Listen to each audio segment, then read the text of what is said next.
Bonjour, je suis Fanny Ricard. Je me définis comme révélatrice de beauté intérieure à travers la voix, le massage et l'art. Et je suis également l'hôte de ce podcast Conversation au cœur des hommes. Ce podcast, c'est une rencontre avant tout. Une rencontre avec soi, une rencontre avec l'autre. J'ai à cœur de vous proposer chaque dimanche une nouvelle conversation. C'est ma façon à moi de vous proposer des espaces de compréhension de l'autre, de vous, dans l'optique de développer des relations saines et équilibrées, d'accroître sa compassion envers soi-même, envers l'autre, de développer sa connexion émotionnelle et relationnelle. Si vous voulez aller plus loin, je serais ravie de vous accompagner en visio ou en présentiel, de vous recevoir pour une séance de face reveal massage ou encore de vous guider à travers mon art. À bientôt et bonne écoute. Bonjour, je suis Fanny, l'hôte de ce podcast Conversation au cœur des hommes et aujourd'hui, j'ai envie d'aborder le sujet des émotions. Les émotions que l'on ressent tout le temps, en tout temps, mais qui ne nous définissent pas, et qui sont un peu comme cette personne qu'on regarderait du coin de l'œil et qui nous intrigue, et à la fois qu'on n'a pas forcément envie de trop fréquenter parce qu'on ne sait pas ce qui peut se passer si on est trop proche de lui ou d'elle. Les émotions, c'est clairement, pour moi, c'est de l'énergie en mouvement dans le corps. Et quand on ne s'autorise pas à faire circuler cette énergie, à la ressentir, à la faire peut-être tourner ou se fluidifier, ou vivre à l'intérieur de notre corps, exister, eh bien on vient créer des amas d'émotions, des amas d'énergie qui peuvent se transformer en des blocages. Ça peut être un blocage musculaire, ça peut être un blocage émotionnel, ça peut devenir une maladie. Il y a pas mal de causes à nos maladies, enfin en tout cas c'est ce en quoi je crois, qui proviennent de nos émotions que l'on stocke et que l'on croit maîtriser alors qu'on les met juste sous le tapis. Et ce qui fait que ce matin je prends mon micro et j'ai envie de parler des émotions, c'est parce que toute la semaine j'en ai vécu des émotions. J'ai accompagné mon deuxième parcours pour l'association Révèle, donc ce parcours qui s'appelle Révèle ton potentiel et qui accompagne des jeunes filles de 14 à 20 ans en région parisienne parce que moi je suis basée à Paris, mais c'est également présent à Lyon. Et l'objectif c'est vraiment pour ces jeunes filles de se connecter à qui elles sont, à leurs valeurs, à ce qu'elles aimeraient faire et être plus tard, et puis se connecter entre elles, oser peut-être modifier leur attitude et voir ce que ça fait, oser prendre la parole avec un micro devant d'autres jeunes filles, mais également devant des rôles modèles. Et donc, ces 5 jours où on passe, nous les coachs et les jeunes filles, et on est tout le temps ensemble, où on passe par des tonnes d'émotions très ambivalentes. Ce que j'ai pu observer dans les cercles de clôture le vendredi en fin d'après-midi, juste avant la cérémonie, c'est que quand il y a de l'émotion et que une jeune fille va peut-être pleurer, quand elle va parler, elle se met à exploser de rire. Et c'est sa façon à elle de faire tout de même circuler son émotion et de pas non plus la laisser sur le côté en étant comme si elle ne ressentait rien, ce qui est pas le cas, elle peut pas le masquer. Mais j'ai trouvé ça rigolo d'observer qu'une émotion de tristesse ou de gêne pouvait se transformer en rire et que le rire pouvait juste après enchaîner sur des larmes. Je pense que ces émotions, bien sûr, sont exacerbées quand on est adolescente. Il y a beaucoup de choses qui bougent à l'intérieur de nous. Quand on était enfant, on ressentait beaucoup d'émotions aussi. Mais du coup, elles sont passées où ces émotions quand on devient adulte ? Est-ce que vous pensez très sincèrement qu'on n'a plus d'émotions parce qu'on est adulte ? Parce que être adulte, c'est être responsable et donc être sérieux. Moi, je crois qu'en fait, on a toujours les mêmes émotions. Juste, on a appris à se déconnecter de ce que ça nous faisait ressentir. Et donc, on a appris à les masquer, à faire comme si elles n'étaient pas là, à garder la tête haute. Sauf que quelque chose que l'on répète sur la durée, vient commencer à s'imprimer comme étant notre vérité, notre réalité, ce qui n'est pas vrai. Et lors de mon discours dans la clôture du cercle de vendredi, toujours avec l'association Révèle, je sentais mon cœur battre très fort, très vite, Mais j'étais extrêmement bien, j'étais hyper ancrée, j'étais pas stressée, c'était pas du stress. Je reconnaissais que c'était pas du stress, c'était de l'émotion. De l'émotion qui se mélangeait. Il y avait de la tristesse, de la joie, de la fierté, de la mélancolie, de l'extrême fatigue. Il y avait énormément de choses. Et puis au fur et à mesure que les jeunes filles prenaient la parole, moi je me chargeais de leurs émotions. Et quand c'est arrivé mon tour et que j'ai senti ma gorge un peu se nouer et que je me suis rendu compte que waouh, si je sors un mot là, je pleure. Il y a eu un quart de seconde où je me suis dit tu peux pas faire ça, tu peux pas pleurer. Et ça vient clairement pas de moi. Ça vient des codes de la société, des codes du milieu du travail, de mon éducation, de ma position de femme, je pense aussi. Et juste après, je me suis dit mais si, j'ai le droit. En fait, j'ai le droit parce que quand je vis mes émotions, quand elles s'expriment, quand je m'autorise à les vivre, en miroir, j'autorise toutes ces femmes qui faisaient partie du cercle à les ressentir, à les valider, à les rendre légitimes. Et ça veut pas dire qu'on perd ses moyens parce qu'on ressent des émotions. Je crois qu'il y a un amalgame qui est fait et qui est énorme. Je crois qu'on perd davantage ses moyens quand on essaye de bloquer ses émotions. Et j'avais absolument pas envie de prendre le micro et de parler depuis ma tête. J'avais envie de parler depuis mon cœur et mon corps. Et donc, j'ai juste pris une grande inspiration et une grande expiration. Donc, j'ai pris un peu plus de temps pour démarrer. Et puis, naturellement, puisque je faisais en sorte de rendre légitime ce que je ressentais, mon corps s'est naturellement relaxé et ma voix a repris son flot naturel et normal. Ça a ému beaucoup les personnes autour de moi parce que, en effet, je suis pas la personne qui montre le plus ses émotions et qui s'autorise le plus à les vivre. Néanmoins, ce que j'ai transmis, l'essence de mon message, c'est j'étais hyper heureuse d'être émue parce que quand je suis émue, quand je ressens mes émotions, alors je suis pleinement présente à ce que je vis, à mon corps, à l'instant présent, à ce qui m'entoure. Et je suis pleinement vivante aussi. Et je suis pleinement humaine.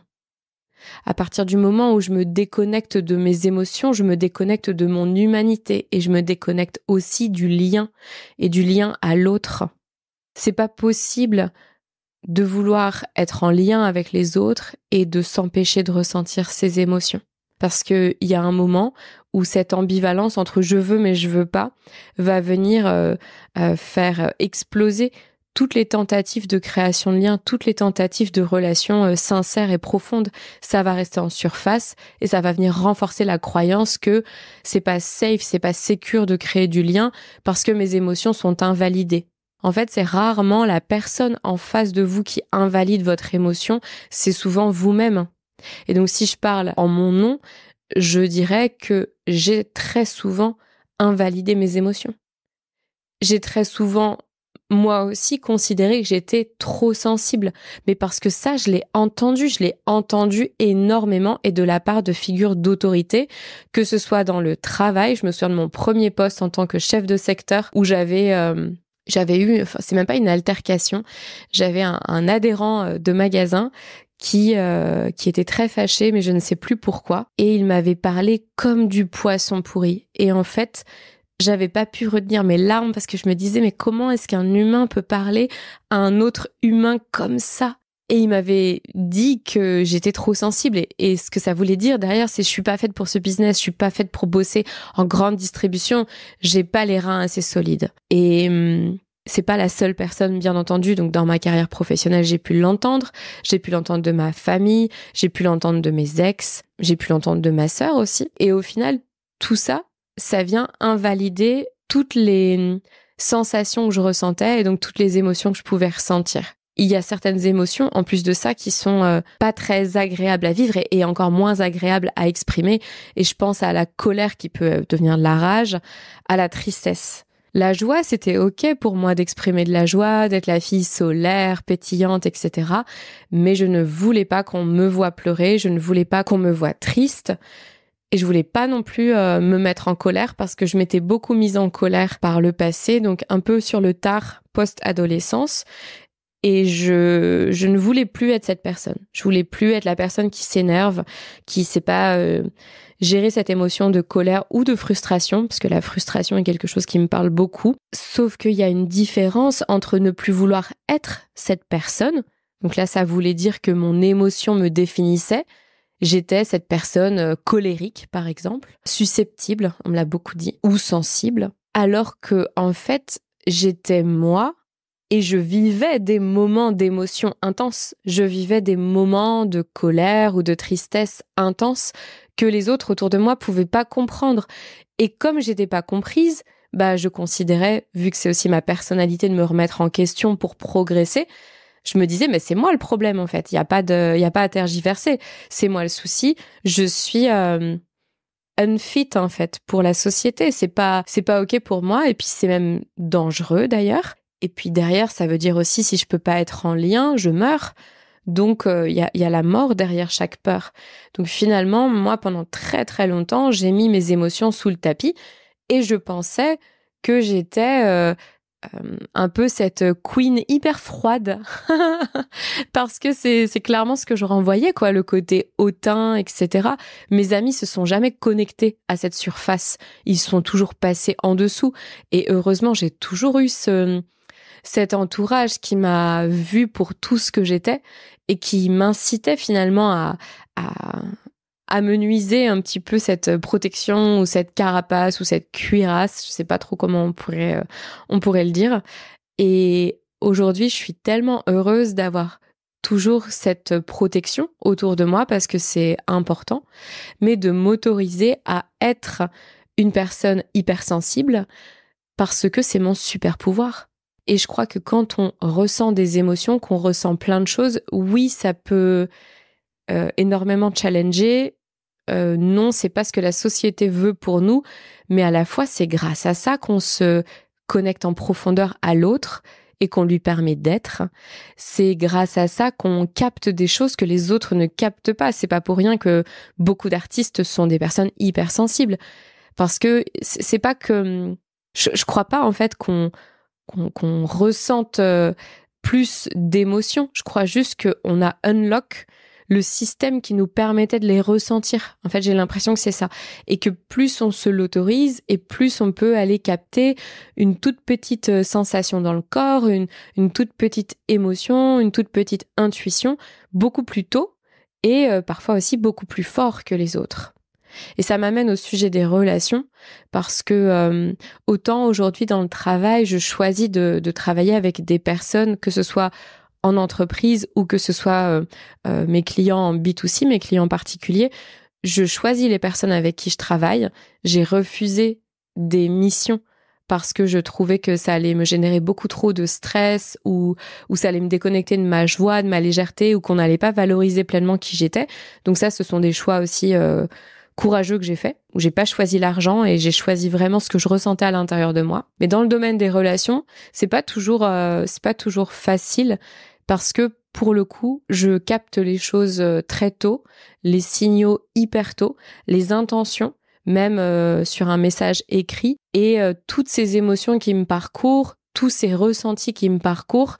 J'ai mis tellement de temps avant de leur faire confiance qu'aujourd'hui je leur fais confiance, mais leur faire confiance, ça veut dire aussi être différente des autres. Ça veut dire aussi parfois un peu devoir se justifier sur ce que l'on ressent. Et je trouve que ça emmène un autre problème au final, c'est que je sais que mes ressentis sont justes.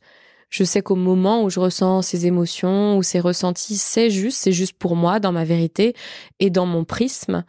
Mais si j'écoute tout ce que je ressens, il y a une partie de moi qui se dit mais je vais complètement perdre le lien. On va me dire que je suis trop et j'ai pas envie d'entendre ça parce que j'aime trop le lien en fait. Rien que là, je dis le mot trop parce que je suis quelqu'un en plus qui dit tout le temps trop, c'est trop bien. Et j'essaye de rephraser en disant c'est très bien, mais c'est difficile. Je crois que ça fait très très longtemps que je dis le mot trop. J'ai sûrement dû d'abord l'entendre et puis ensuite le dire.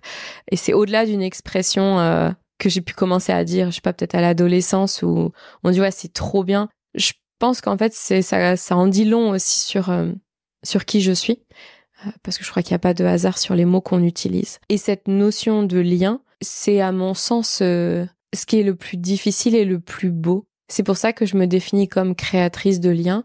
C'est pour ça que pour moi, la relation à soi, à l'autre, à la nature, à l'univers, à sa spiritualité, à ce qui est vu et ce qui est non vu, à l'invisible et au visible, à ce qui est palpable et ce qui est impalpable, au ressenti et à ce qui est cartésien, pour moi, c'est tellement important. Mais ça sous-entend que en face, il faut aussi qu'il y ait des personnes qui soient capables de tenir l'espace ou d'accueillir ce que c'est mon trop. Et il y a beaucoup de personnes que ça challenge en face parce que elles-mêmes n'ont pas appris à gérer leurs émotions, à les maîtriser, à les reconnaître, à les valider.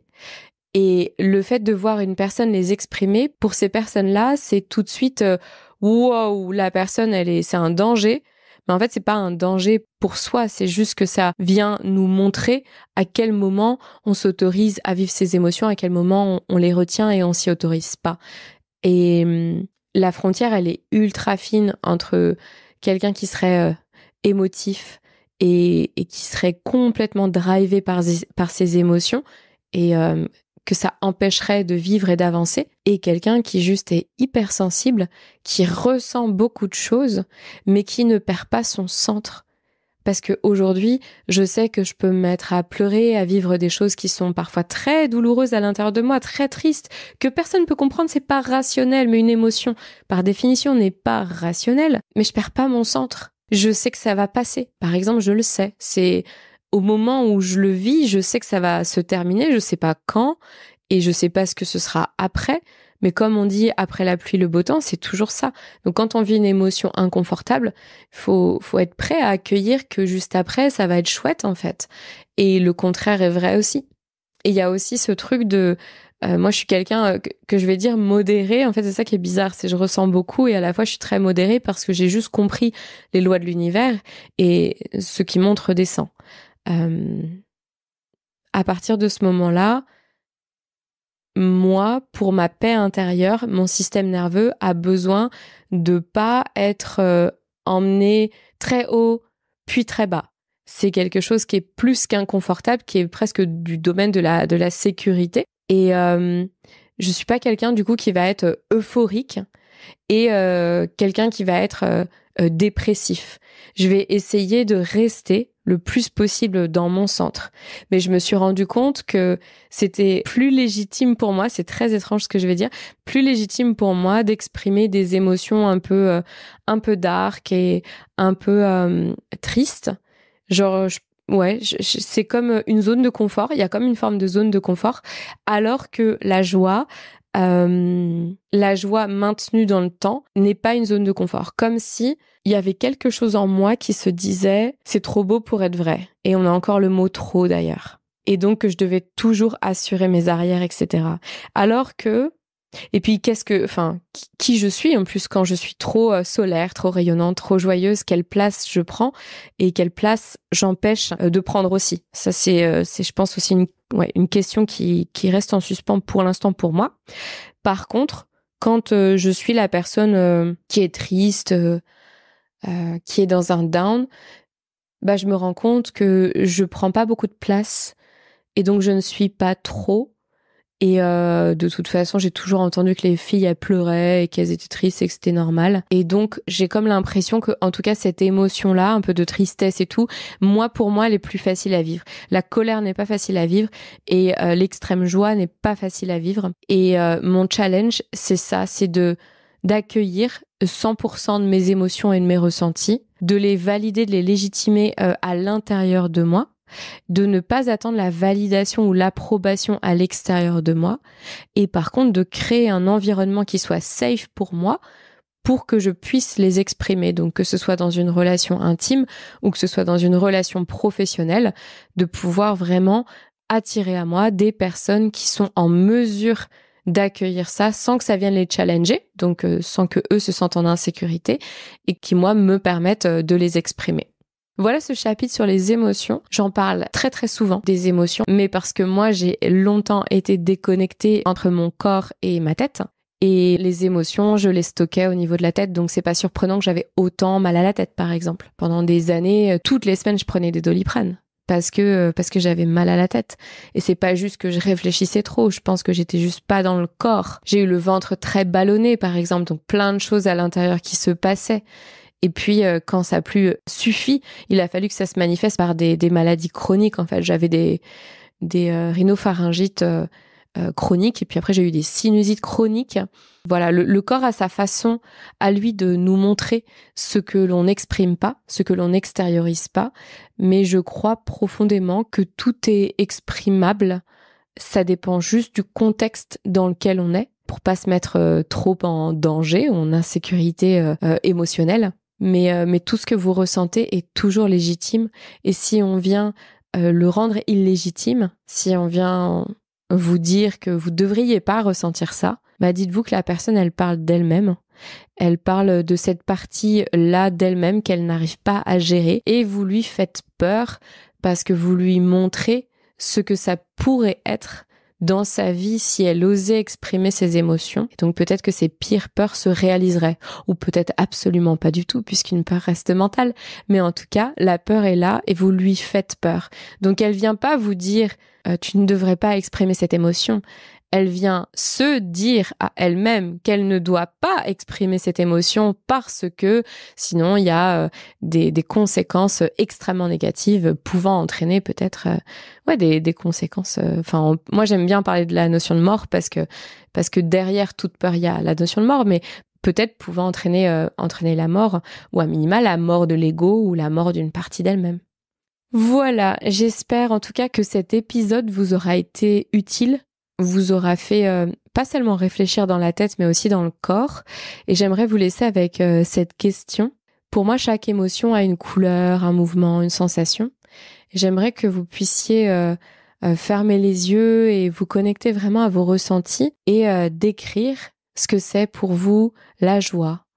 Quelle couleur elle a, quel mouvement elle a, quelle texture elle a, quelle taille elle a, quelle sensation. La peur, à quoi elle ressemble, la culpabilité, la colère, la rage, la tristesse, la compassion, l'amour. À quoi tout ça, ça ressemble dans votre corps? Est-ce que c'est léger ou c'est lourd? Est-ce que c'est fluide ou c'est gluant? Est-ce que ça va vite ou c'est lent? Est-ce que c'est un cercle ou pas du tout? Et juste vous connecter à ce que vous ressentez, parce qu'il n'y a pas de bonne ou de mauvaise réponse. Il y a juste vous, votre réponse, et le fait de pouvoir soit voir, soit ressentir une émotion, ça peut vous permettre, lors d'un prochain moment où vous allez vivre justement une émotion qui va arriver, peut-être de vous dire « Ah, je reconnais, ça, c'est de la peur. Ça, je crois qu'en fait, c'est de la colère, mais finalement, si je me connecte bien, je crois que c'est de la tristesse, mais qui s'est manifestée sous forme de colère. Mais derrière, c'est de la tristesse. » Et ça vous permet aussi de sortir de manière somatique de l'émotion négative pour ne pas entraîner un cercle vicieux. C'est juste ça. C'est pas invalider l'émotion ou ne pas la vivre. C'est juste, il y a des moments où on se fait du mal à passer la vitesse, la 5e vitesse sur une émotion, alors que à la vitesse 3 déjà, ça suffisait. Et on n'est pas obligé de rester dans cette émotion, on n'est pas obligé de rester longtemps dedans. Et la dernière chose que je voudrais vous partager, c'est que au tout début, je vous parlais pour moi, l'émotion, c'est de l'énergie en mouvement. Il y a un truc qui fonctionne à tous les coups, c'est de bouger, de danser, de créer du mouvement avec son corps, de secouer ses bras, ses jambes pour faire circuler l'énergie. Et parfois, même, vous pouvez trouver ça tellement ridicule que ça vous fait rire. C'est génial, vous avez switché, mais vous êtes encore connecté à une émotion.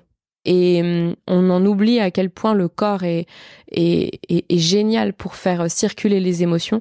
Il n'y a pas tout qui nécessite une compréhension mentale.